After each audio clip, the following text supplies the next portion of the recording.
Hello, everyone. Welcome to this week's edition of the Written Undead podcast. As you can see, Jack Childers is absent this week as he is on a wonderful, cool trip on with Surrey with Lee Edwards on a hunting expedition. So I am doing the intro for this week. And our wonderful guest is the amazing Adian Colyer. Hello. Cheers, mate. So, Adian, so why don't you introduce yourself to the people here watching the podcast? Hi, I'm an author. I first met Angel when we were writing Lit RPG, and we just talked more and more, and then obviously you become friends as it is. With Lit RPG as well, I was writing some Lit FPS, which is more, I think, it's first-person shooter, so I think Call of Duty style stuff. And I would also write sci-fi. And much as I'm an archaeologist, I still haven't written a book based on archaeology, oddly enough. Yeah, I've written many different things, but yeah, it's a bit all over the place, my writing. I spent a long time writing articles as well, mainly on Quora, so nothing fancy, but I've tried my hand at quite a lot of different things, really. Mm-hmm. What's your first book? My first book, the first one I published was actually a sci-fi noir book about detective, which was an odd one. I was working on something completely different that I still haven't got round to finishing, and realised that I was struggling with writing dialogue, and looking around for ways to improve that. I came across a lot of advice of, well, just write a short something that is based on the element that you want to look at. So say you have trouble with description, do one with lots of description. Mine was getting the dialogue right. Quite like noir, and obviously I like sci-fi, so I thought, well, I'll use that as a thing because it'll be easy to write. And then just really got into it, enjoyed it. It's not my best work ever, but then that was when I was first discovering Amazon self-publishing. And I thought, well, why don't I just throw this up and see if I can do it? So it was my test book, really, to throw that up and see if I could actually make it work. I think I made like 2 sales, like everyone does with the first book when they don't know what they're doing. But I got it in there, I've got my account set up, and I used that for starting up. And then really got into what I would actually call my first book, taking it seriously. I was doing NaNoWriMo, and that's when I've been toying around with Lit RPG, and then decided to write a Lit FPS. And the first NaNoWriMo with that, I wrote the first book and half of the second book in a month. And I was like, all right, I'm really into this then. So I used everything that I'd learned from that first one of putting it up, so I didn't have to worry about that. I'd listened to some podcasts about how to advertise your book, how to do a basic release. So I thought, don't have the money to do lots of advertising. What's the cheaper, basic ways of doing this? If I can get those right, I can then build up on the next book like I've already done to this one. And that came out, and it's my biggest seller, really. I ended up releasing that in January 2019, I think it was. And then the second one was in February 2019. The third one was in March 2019. So I was writing it as it's an extended series, but I was writing it in trilogies. So that if I stopped after a trilogy, I wanted to do something else, people would have a solid story there. There wouldn't be cliffhanger, basically. Right. There is a bit of a cliffhanger, but just enough to get on to the next trilogy. Then from there, I went to a basic D&D fantasy style one that I actually wanted to write for a while. And I used all of the money from the previous books and hired a fantastic editor for that one. I spent an inordinate amount of money because I wanted the best editor ever to do that. And that not came cheap. out. It didn't sell particularly well, but I was really proud of the book. Really, it came out. The reviews were, everyone liked it. and we got compliments on writing was good. I said even if there was one of the reviews, I said it's good, not quite their cup of tea. It was what's his name? The guy who reviews all the little RPG books, Angel. Oh, well, moment here. Yeah, him. So he did it. He prefers stuff that's on, as far as Little RPG is concerned, the crunchy side of it, and it was a little less crunchy, and it was based on D&D, so it was tabletop. So he said he'd have preferred to see some more of these other bits, but he said that's just a personal preference for him. But otherwise, from that, pretty good. So, which is a pretty good review from someone who isn't their cup of tea. Yeah, not bad at all. Yeah. So, and then obviously, as the pandemic was then hitting, as I was getting into that. The beginning of the pandemic was just coming out of the Australian wildfires, and we did. I've forgotten the name of it now. There was the Wyson Rescue, I believe we did. That's the one. Yeah. So I remember I did a story for that as well myself. Yeah, it's a brilliant project to be involved in. Something slightly different. I went a bit. Give me a minute. I think I got a copy of it. Oh yeah, that'd be brilliant. And I'd never really written short stories before because I tend to feel like I'm writing long, and my perfect place is sort of long novellas. Yeah. Oh wow! Beautiful artwork. That's actually real. That is a cool cover. Yeah. Is it? It's lit RPG. Yep. Yeah. Lit RPG and gamed it. Right. See, I would have thought it was. What is it? Manga, right? Yeah, anime. Yeah, right. I got anime. I don't. It's not one of my genres that I read. So it's an anthology. I think. Yeah, I think we did. The cover makes it look like it. Cover. So I did. We have like 19 authors. Yeah. Yeah, because there was 2, and I was involved in the second one, and it was for the wildfires. So it wasn't anything that we were going to earn money from. All the earnings were going to the wildfires. So it had a bit of a theme, like anthologies do. And I went on a druid character where there was a wildfire, because I thought, that makes perfect sense, and wrote the story based around that, using Australian wildlife in there as the different animals as well. That was quite fun to write as well. Sounds like it. Yeah, I think your story's in it. I read it. I mic'd it actually. We've got an unidentified comment saying, "Hey y'all from BFE." Yeah, that's probably me. I would have, probably Jack, who is also Lee with Jack. Maybe Jack, yeah. But Aiden, I wanted to ask you, what got you into history and archaeology in the first place? What got you into it? When I was a little younger, my dad absolutely loved his history, World War II mainly. He was in the RAF, so he had a lot of books on RAF history, World War II especially, which is where the RAF really came into its own and became a big thing as well.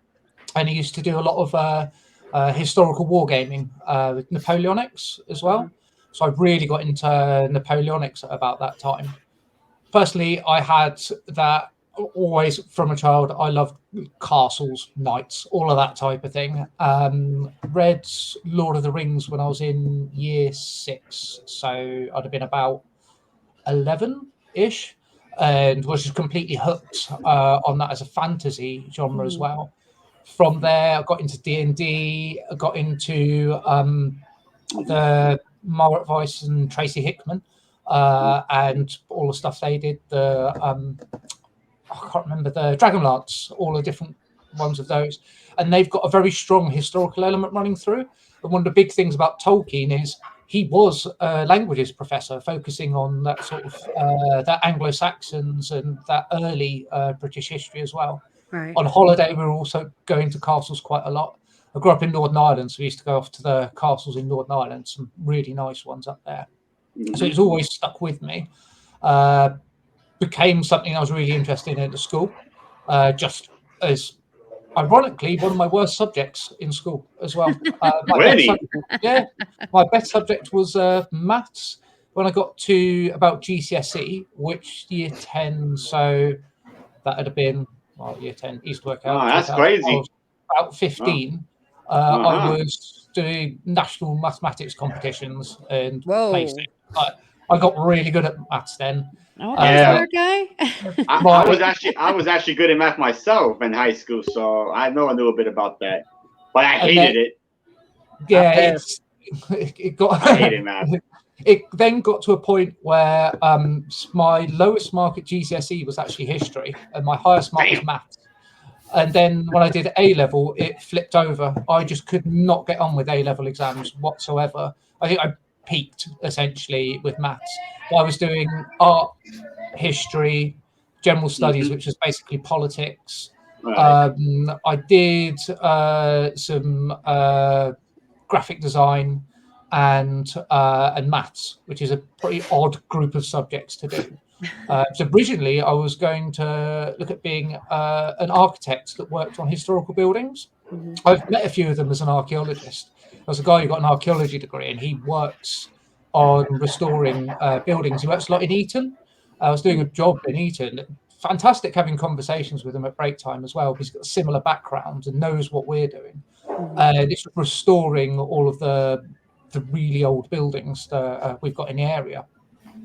But then with the maths not being sort of as good, I was like, right, cool, avoid architecture. And then for originally I was going to join the military, and then decided not to, and then realised I couldn't anyway because I'm a bit broken.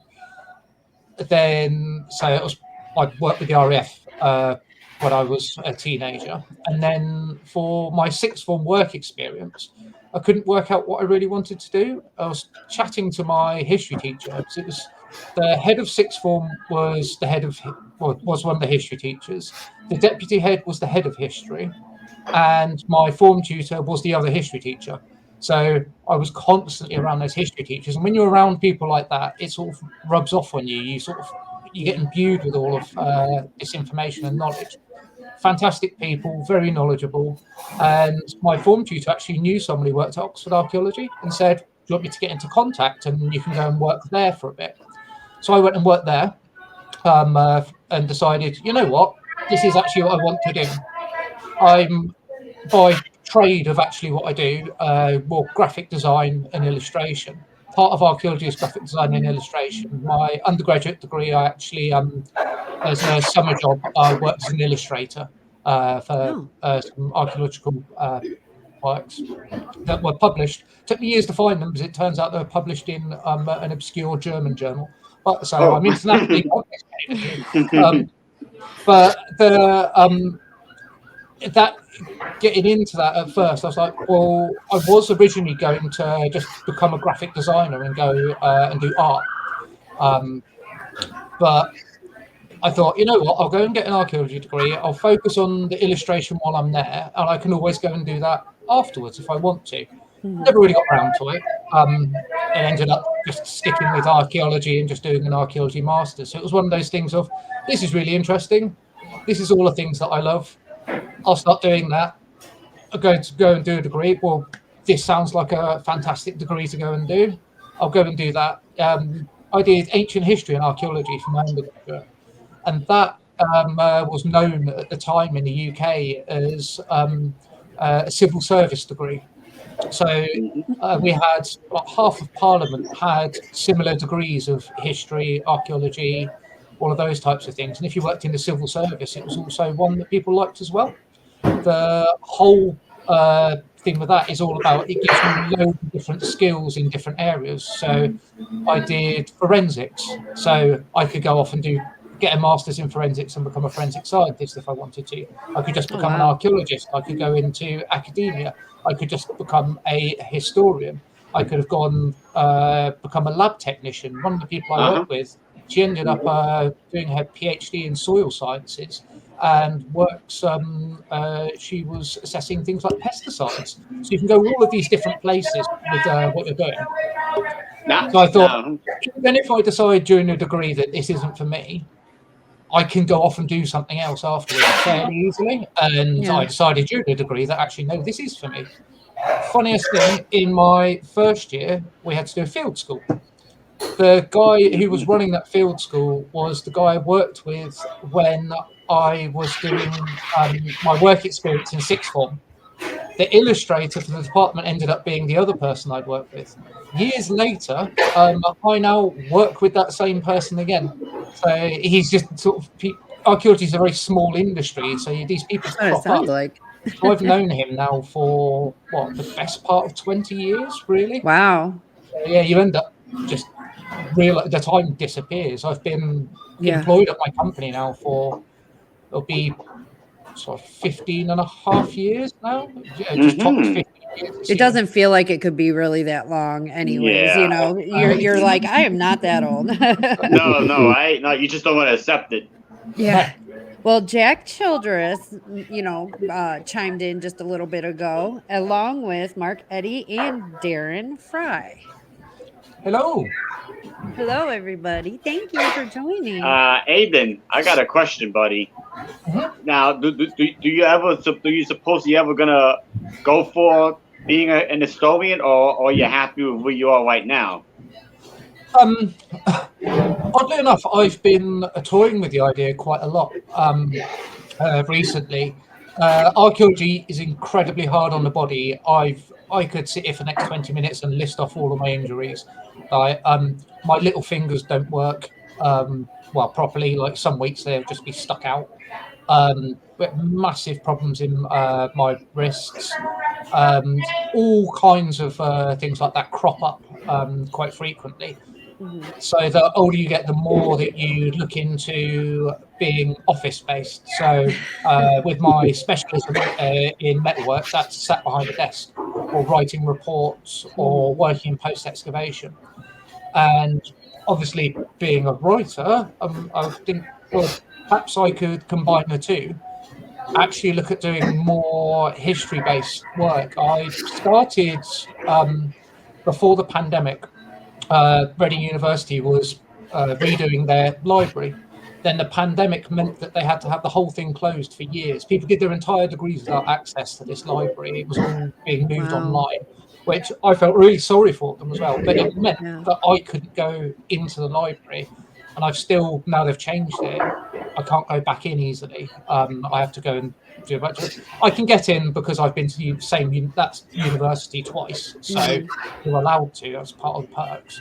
But the problem is obviously having that day when I can go in. So I used to take a Saturday and then go in and do a lot of research. I was writing a book on the early Normans at one point.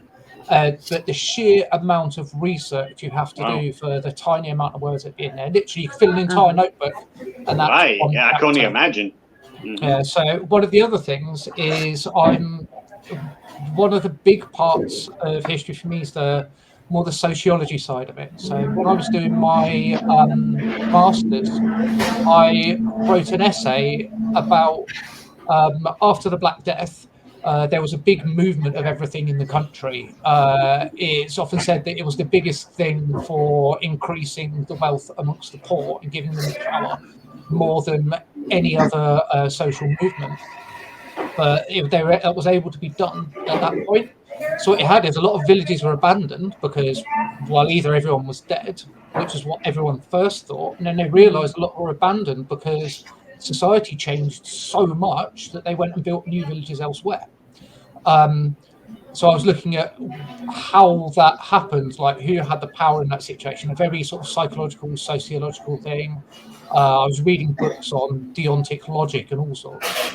At the time, my mum was doing her degree in child psychology and looking at sort of identity and power in those same things. And we've been saying for years how we're going to write a book together. And I've got bits of that we've been writing on and off, sort of like a paragraph here, a chapter there, of things to bring together. So one of my first forays into it might actually be more on the psychology, sociology side of history, rather than a pretty hardcore event-based history, like a narrative with interesting new bits brought in. But then the idea is, if I'm going to write something that long, do I start writing it and then go and get myself a PhD? Because you get funded PhD if you've got this idea in it and they pick it up. Because, there's no way in hell I can afford a PhD otherwise. But it's been something that I've been thinking about, and as I said, obviously, the more broken I've got, the more I thought, you know what, perhaps, moving that way as well. Especially as I've got a bit of a bibliography now with the amount I've written at work. And it's not as if I know a small amount of stuff now, because just by working there for over 15 years, you learn so many things. I'll be digging something and go, oh, I remember digging something like this 10 years ago. And people have only been working there 5 years, obviously haven't had that 10 years to remember things. So it's all that information there. My mum tells me, write it all down before you forget it.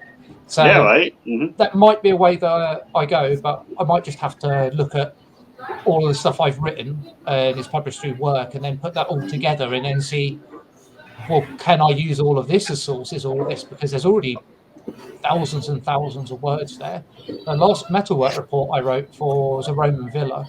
That was 30,000 words. And that was just a metalwork report for that. Obviously, it gets cut down. A lot of that's tables and things as well. But the core writing of it was at least half of that. You think 15,000 words is a good head start on a book. Yeah, it is. It really is.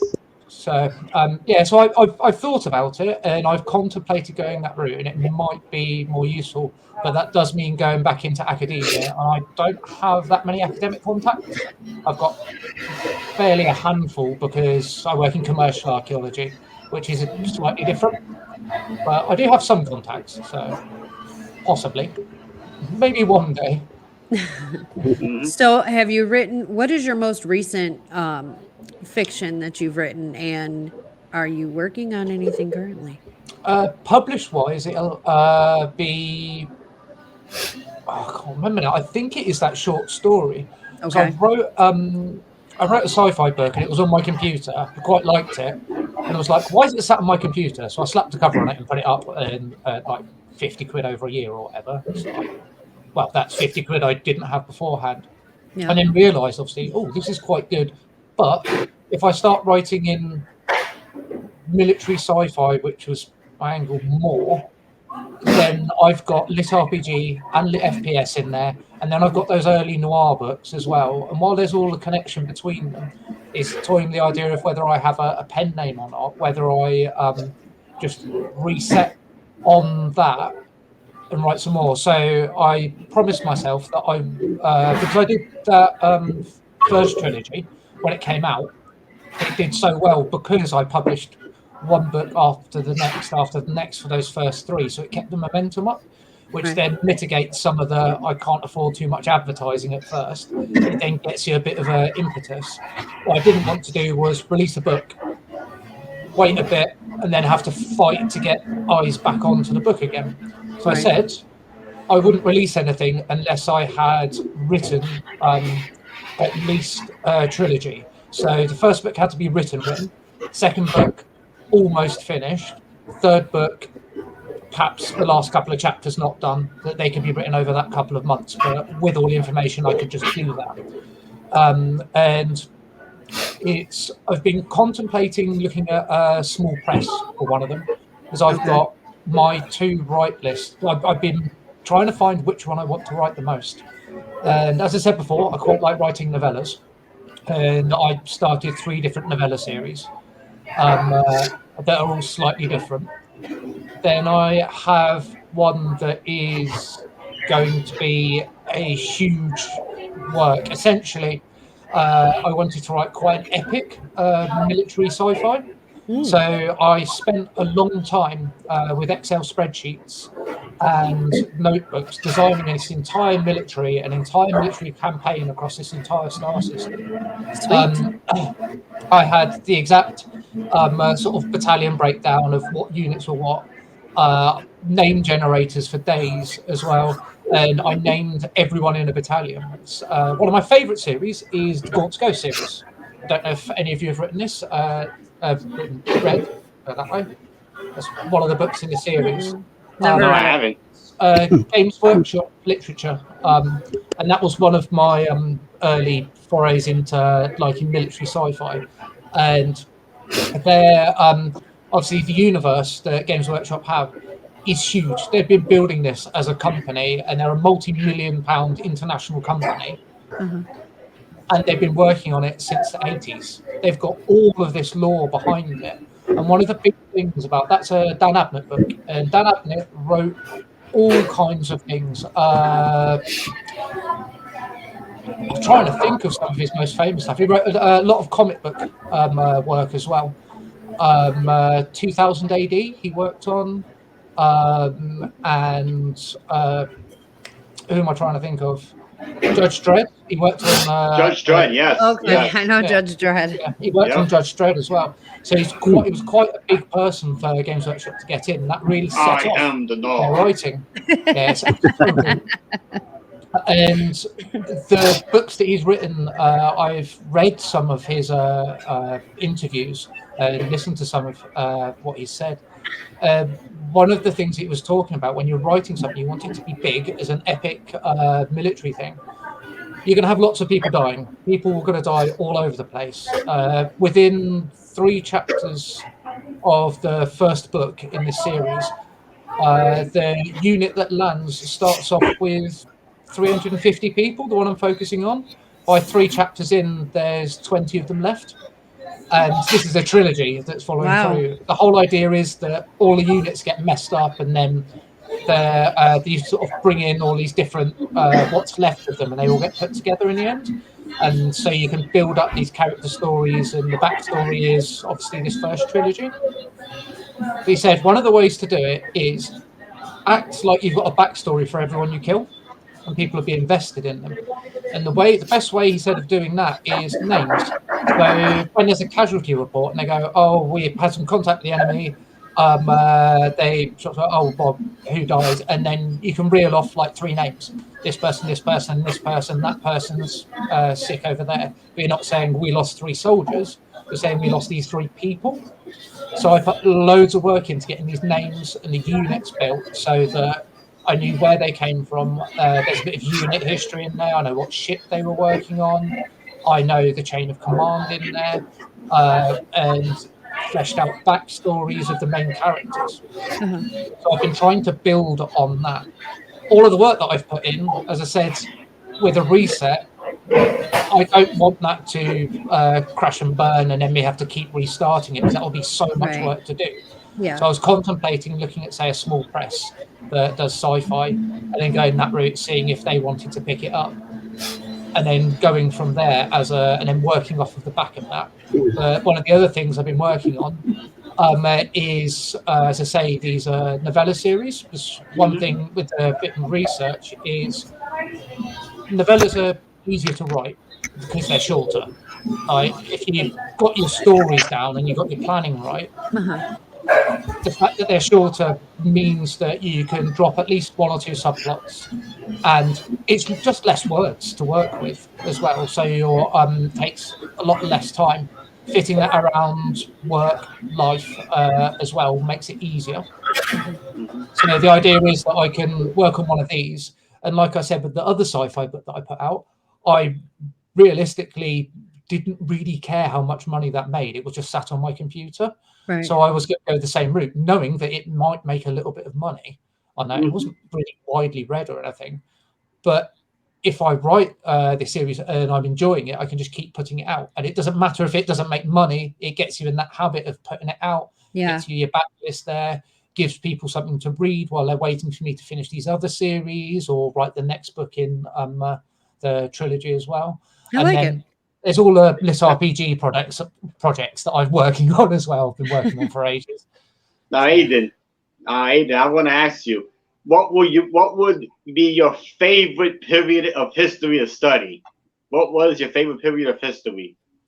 My favorite period of history is a bit of an odd one. So it'd be from about the 6th century and the movement of all of the people in Europe, because everything changed. It was when the Western Empire collapsed, and that was the point at which everyone realized they're not coming back.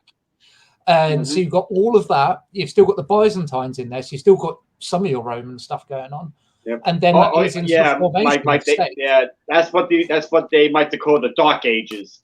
yeah, essentially colloquially the Dark Ages, and right the way up into the First Crusade as well, because that's really when the countries start forming in Europe, because Europe wasn't countries until very, very, very recently.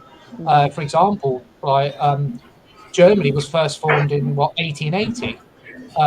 France wasn't a proper thing until really the 1700s. We're the odd one out because we're fairly early with our country formation. Because we're on an island, it's just easier. You don't have the borders that you're losing bits here and there. But even then, our country isn't really our country until 1707 with the first Acts of Union, really, and that's when you start to get a UK as people think of it. So all of the early formation was there. It was how it was built. Has anyone watched Last Kingdom on Netflix? I have not. I hear it's a very good story. It's a very, very good series. It's and I love the time period. Obviously, they've taken loads of artistic license. One of the things I did notice was with the weapons and armor, each group in it has a very specific set style. It's not necessarily wrong what they're wearing, but it would have been more mixed than that. But they've done it for the artistic side of it. Right. So most of the things where they get the history wrong, it's because it's a story. So it's historical fiction as well. But that is following the origins of when England starts to become England. Because when you've got the Anglo-Saxons, it was under Alfred where they were trying to make themselves different from the Saxons that were turning up to the people that were there. So they dropped the Saxon part of it to make themselves different and just had the Anglo part of it. The Anglo part of it turns into English. So that's where the English come from, is we're not Saxons. The Saxons are the people that stayed in Saxony and came over. And Saxons being a very broad term as well, because that's all the way up into Scandinavia as well. And when you get Vikings, as it were, who aren't obviously a people, that's a job. So you get all of these different bits that come in. It's a great series. It's fun to watch, and you get to see some of this state formation in there, how a country becomes a country, and all of these different bits and connections to Europe. And it's one of the things is people forget how much contact people had across the entirety of Europe. And Aiden, and it's crazy because the Saxons is now Saxony, which is in Germany. Yeah, go figure. You know so much about this. It kills me. I mean, I know this is part of your job, but is this also a love of yours? What makes Aiden tick, I guess would be my question. What gives you joy? What gives you pleasure? What are your hobbies outside of working and writing your lit RPG? That part of history is a bit that I find utterly fascinating just in general. Right. So it's the bit that I tend to focus on as well. There was a big question for many years of what happened to the Iron Age people. That was kind of worked out in academia when I was at university. But one of the other things is people had this idea that the Romans left and then the Saxons turned up afterwards. They didn't, and we've proved that with carbon dating on several sites. So it's being part of that, knowing that the history comes in, really helps as well. Helps to build that up. So when I do read about or watch programs about historical fiction outside of work, which I tend to avoid half the time because it's a bit like coming home and doing your job again, those are the bits that I do focus on as well. And that's led into all kinds of other things as well. But the general love of history, I take that and of general fiction as well. One of my other loves is post-apocalyptic fiction. I've got a bit of a love for post-apocalyptic stuff. Even down to, so I do airsoft and doing art and craft-based things. And also to save money, I tend to make my outfits for it. So I do have some historical ones. I've got a Vietnam uniform, complete with actual steel helmet and everything. I've got a British uniform that's mainly stuff that I got off my dad because he didn't need it anymore. Obviously, he came up the RAF. And I've got a French resistance uniform, which is just a 1940s generic clothing. One of the things that I have done, though, is I've created post-apocalyptic outfits, and that crafting of doing post-apocalyptic stuff really hits I've seen those. Art I've side. seen them. Yeah, so much fun doing that, and just finding something, and then tearing it up and then remaking it and rebuilding something. 90% of what I use for it is literally things that I found. Especially when I'm working on building sites as well. They've got a stack full of fun things to look at. So little bits of that, little bits here. CO2 capsules are brilliant to look post-apocalyptic. So it's painting, crafting. That gets my art side really going. It's something that I can do that's very hands-on. I haven't been able to go to Airsoft for a little bit. Airsoft is quite expensive. A lot of the travel involved as well can get quite expensive. So, because of obviously money's been quite tight recently, I concentrated on the outfits, and I've been more concentrating on a few other things as well. So, my maps, as I've mentioned, whenever, any time that I'm on something. I've been drawing maps as well for years. Always had a fascination with maps, and I draw fantasy maps. That comes partly out of doing D&D, drawing maps for first games. But then I started building a fantasy world. This is another series of books that I started and planned out.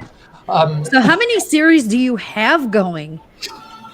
I think I count at least 2 that you're working on, if I remember correctly.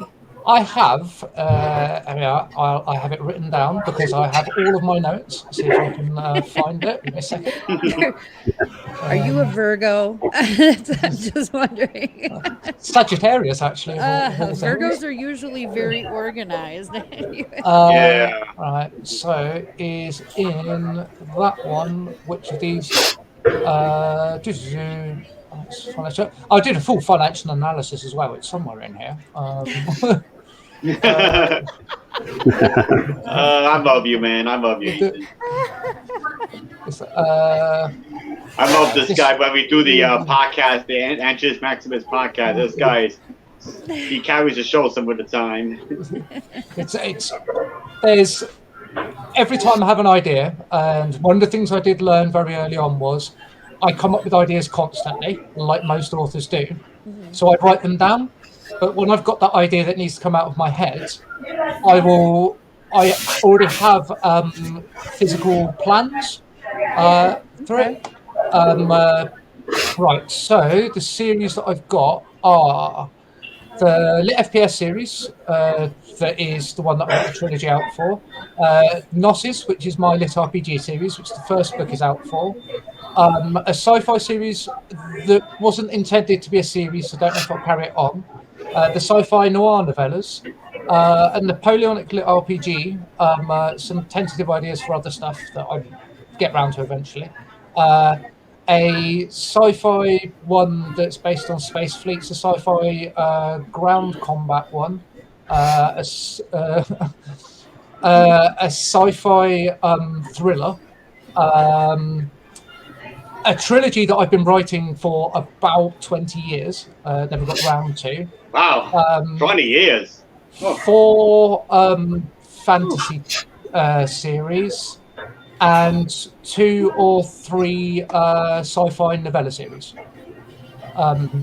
Yeah, and that's all in an Excel spreadsheet, so I could even tell you how long. So, like 8? You're working on 8? All of the ones that I've got at least some notes for. If I wrote 1,000 words a day, it would take me 20.53 years.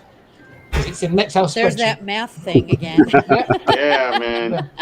Aiden, I can't write more than one series at a time. I gotta finish one at a time. That's the way. Yeah, same here.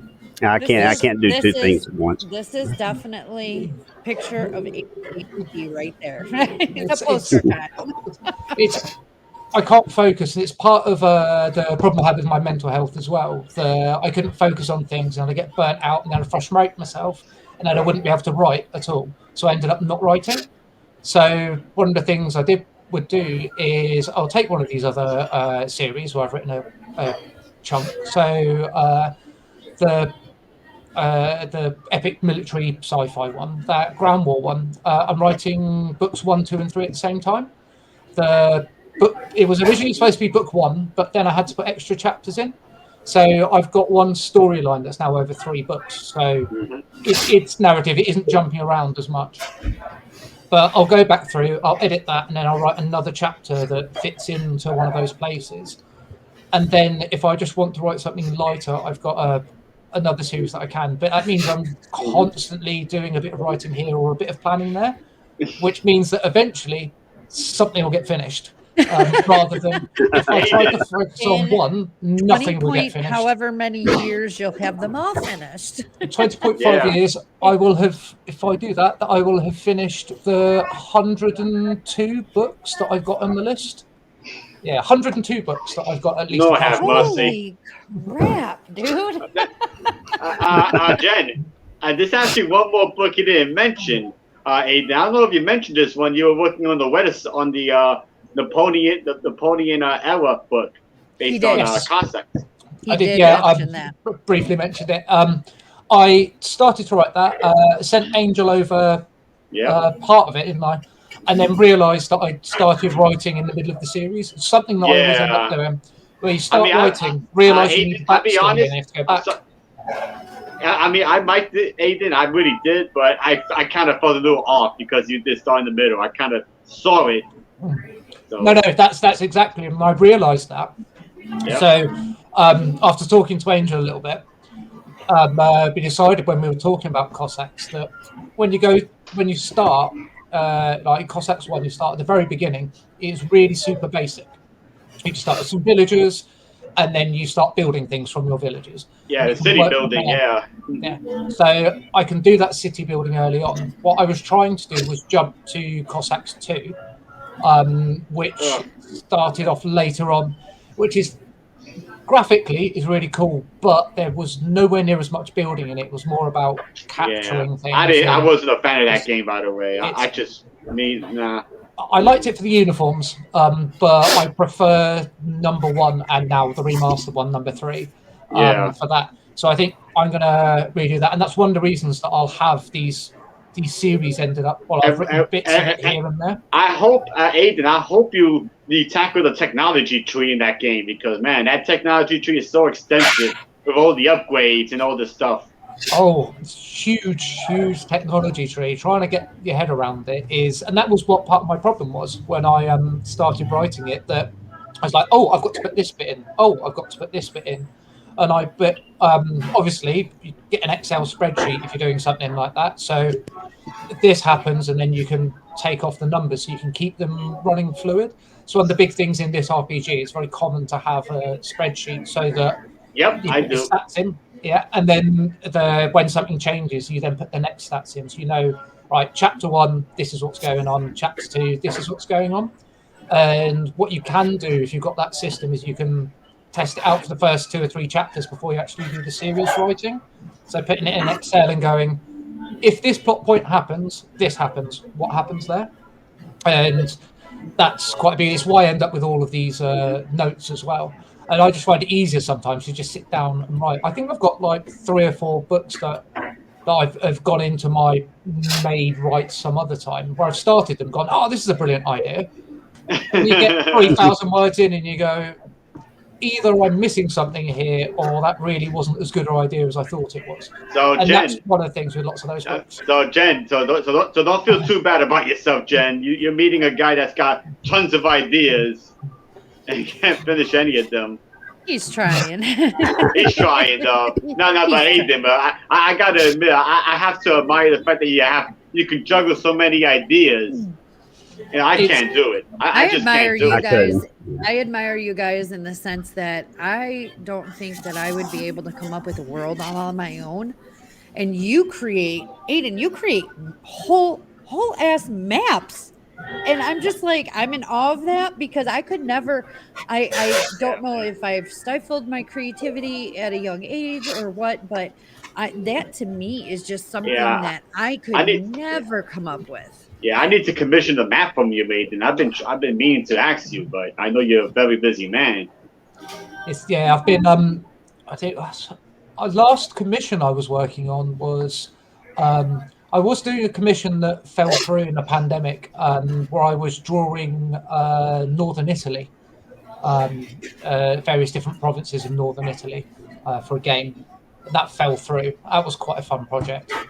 But one of the ones that I started on was, I was like, well, I could do this as commission work.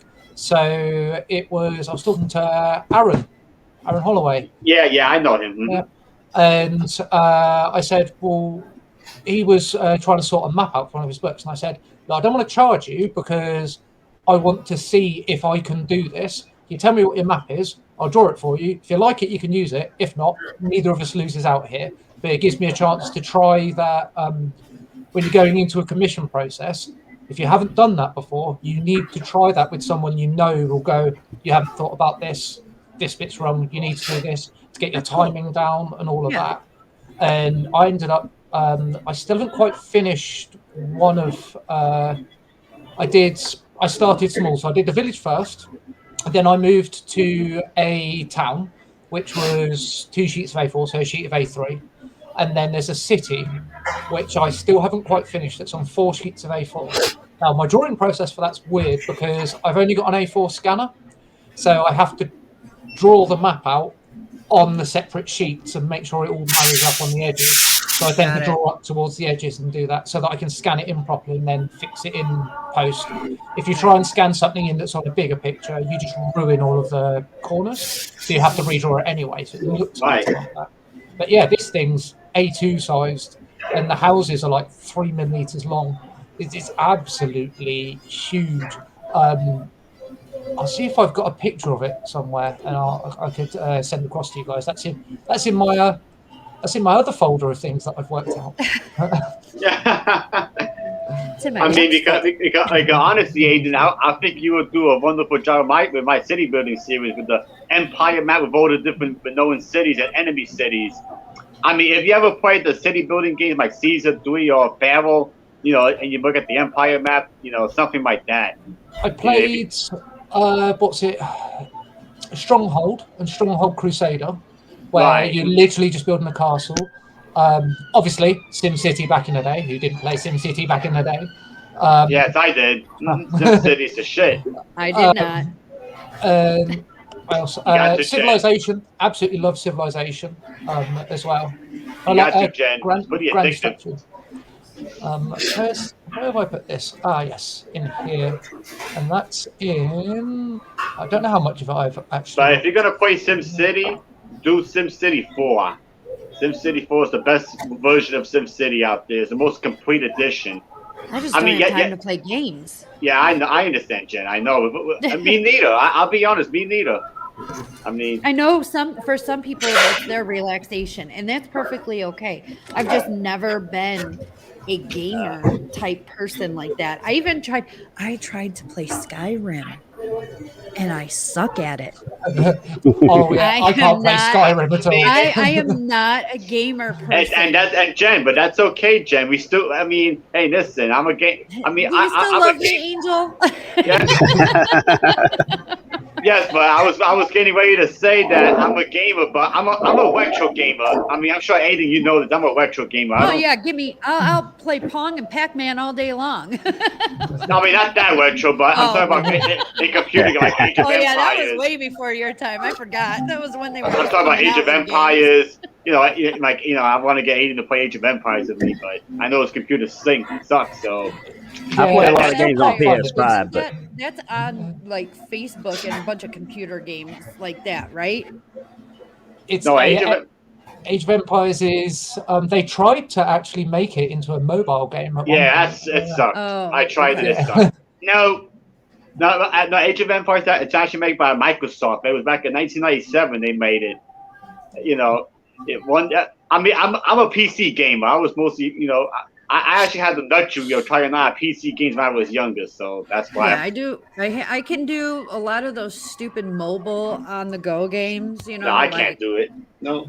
Some of those dumb ones like township and cafe something or other. I don't know, but I could do a couple of those stupid ones, but and then I get addicted. Yeah, and then I get addicted, and then I'm like, okay, I'm done. I put it down, and I won't play it for eons. But I want to, I wanted to get into D&D, but I could never get into it. I did, however, create a character on that D&D Beyond or something. Yeah. I did create a character. That's good. D&D can be fun. I haven't played it in years, but it can be fun. Yeah, I mean, it's just been a long time. I mean, I got a friend for the Netherlands who's into D&D heavy.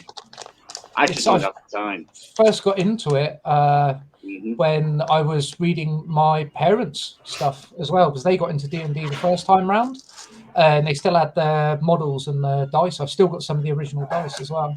And then it was about 97 that I got into it properly, and then have been playing sort of with a few breaks here and there, but pretty consistently. My parents were, hi Jeff. My parents were the Hey Jeffy, how you doing, Jeffy? Thought D&D was bad and was not D&D people. It was satanic. Those were my parents, so I never got the chance. See, oddly enough, I played a lot of role-playing games. Church youth group. It's like church is slightly different over here. Evidently. And Jeff is so right. D&D is fun when you play with the same people all the time. Absolutely, yeah, because you build a bond. Because sometimes D&D is more about storytelling than the game itself. So we play every week, but there's 2 adventures running. So there's one round mine that a friend is running, which is using a system called Genesis. And that's very, very narrative focused. It's a bit different from D&D. When you roll the dice, you can succeed, but you might have a disadvantage on that. But then you say what it's like, a very much more first edition D&D, very, very narrative. And then we're playing 5th edition. Just started a new campaign last year because the previous one, how many years was that running for? Like 4 years? 4 years at least. We were running that for. So, and it's the same. It's our group of friends. That's what we've always done. We used to play a lot of Magic as well. So. I like it's the arbitrary drinking games. I can do the drinking games. I think we all could. Yeah, our D&D sessions get a bit manic towards the end when everyone's had a few. Yeah, I'm excited. I'll actually. My brother has a couple back in Ohio. My brother has a D&D group, and he plays.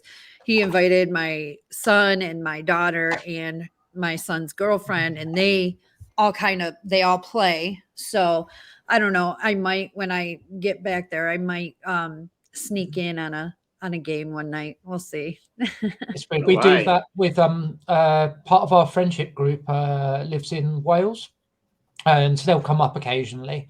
When they come up, DM will work with them, write up a character, and then they'll come in and they'll play a character just for that session. So there was a brilliant one where they were up for ended up being up for 2 sessions. So we had a sort of one of the story arcs just involved them as well. But you were saying about world building. D&D is why I can do world building as much as I do world building. That makes sense. 3.5 edition, literally books of tables, and you just get some dice out and you go, what is this place going to be? It's a city, right? Cool. Who lives there? Roll a die and it will tell you. Even down to when I'm drawing some of my maps, even the big cities, I calculated there's tables of working out formulas for population density and all of those things. And if you've got them all there and you literally roll a die and write it down, the amount of detail that you can have in, and you can literally point to a building on a giant map and just go, yeah, that building is this building because I've got it written down over here. And it will tell you all of those things. It makes drawing maps so much easier because you go, this district is based on a slum. Right, cool. So it's going to look like a slum when I'm drawing it. And then I know how big the district is. So I know how many buildings I need to fit into it and what the character of that part will look like. Oh, this area's got to have a castle in it and this many buildings. Cool. Well, they're going to be these ones. And then you sort of pencil it in and you draw it up, and then it then sort of blossoms out of that. And you end up with what is actually a map that is almost as accurate as a standard OS map. Your ones you will go out using for walking. The best bit about that is the way that I've designed it, you can zoom in. So I'm drawing them as squares.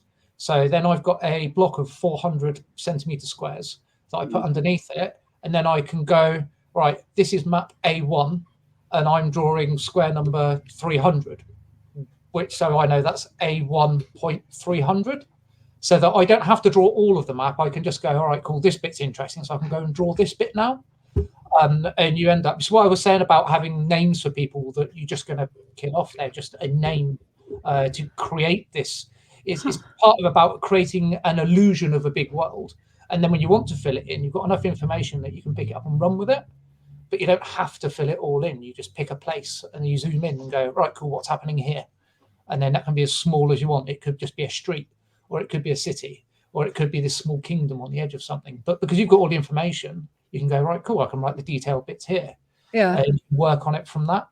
And one of the things I did with my village maps was I used to write a little short fiction blurb with them. And that was one of the ways I kept my hand in writing just little short fictional blurbs. And that comes together as doing world building. It's what made me want to actually write a novel about the area, because this theme kept cropping up of this war that had happened years ago that had changed how everything worked. And it was a group of people. Names kept cropping up over and over again. So I was like, oh, yeah, that person that I used in that short bit. Yeah, I'll use them again because they seem like the same person. So anyway, Aiden, it's almost time to wrap this thing up because we are 4 minutes to the hour. So Man, time flew. Yeah, I know, right? And as Jack likes to do, he likes to ask everyone what are they up to. So first, Richard, go on ahead. Can't hear you, Richard. We can't hear you, Rich. Can you hear me There now? we go. There we go. Okay, all right. Okay, you can find me on my website, richardrrose.com, and my Facebook page, Richard R. Rose Author. Available my Wild Eyed Southern Boys series, Wild Eyed Southern Boys and Wild Eyed the Rougarou War, the prequel, are available on Amazon, Goodreads, Audible, and iTunes. And you can find me next month at the Bigfoot Conference in Jefferson, Texas, October 14th through the 16th. All right. Wow. Sounds great. Next, Jennifer, what are you up to? I'm over here. I am still writing Stacy, the second book in my group series. The group Jana is out and available for pre-release orders. And how is it doing? So far it's doing pretty good. I think I'm still around 35, 40 pre-orders. So not bad for my very first book. But I'm not even, I wrote it as, just to prove that I could do it. And I will finish a series just to prove that I can do it. So. And who knows, maybe it'll turn to more than just that. Oh, it'll be more because I like writing. It's so much fun. Yep. But you can catch me on Amazon. You can catch me on my website, jenamatoauthor.net. That's Jen with 2 N's, amatoauthor.net. And you can catch me here every Saturday. Lucky you people. Yep. Wonderful person. Anyway, so now I guess it's my turn. Anyway, you can find me on Amazon, on Angelus Maximus for my historical fiction and RPG, or you can find me on Angel Ramon for my regular zombie stuff. You can find me on my Facebook group, The Legionnaires of Angelus Maximus. Right now, this week I finished the first draft of King Window Street, The Vice of Hades, and right now it's up to 22 pre-orders, so it's doing pretty good on pre-orders. And for a third book, that's pretty darn good for a third book in the series. Usually it's diminishing returns as you go along the series. Okay, so right now me and Jack are working on edits. So I'm hoping to finish the edits by sometime in October and have the book ready for late October, early November release. Nice. So finally, Aiden. the man of the hour. Yes. Where can we find you, brother? Aiden. So, for my books, Amazon, under my name. I choose my name for most things as well. Facebook, the same, Aiden Colyer, author. I've got Aiden Colyer Cartography on Facebook as well. That's where I post up some of my map stuff. I also have, I sell some of my maps on Drive Through RPG, and that's under AC Cartography. So that's one of the other places that you can find me. You can also often find me talking about history with Angel on Angel's lives On as well. Sundays, right? Yeah. Well, right now we moved it to Saturdays early at 12 noon. So Yeah, Okay. But yeah, but you can catch us on Saturdays at noon before the Written on the podcast. Hop over to the Legion of Adventures Maximus and check out me and Aiden and Jack. Sweet. All right, And guys. for all of us here at For all Written of us here, Undead. that's an hour just flew by, guys. I hope you enjoyed the show. It's also for Aiden, Jen, Richard, and me. This has been the Written Undead podcast, and we'll see you next week. Bye. Thanks for having me. Bye.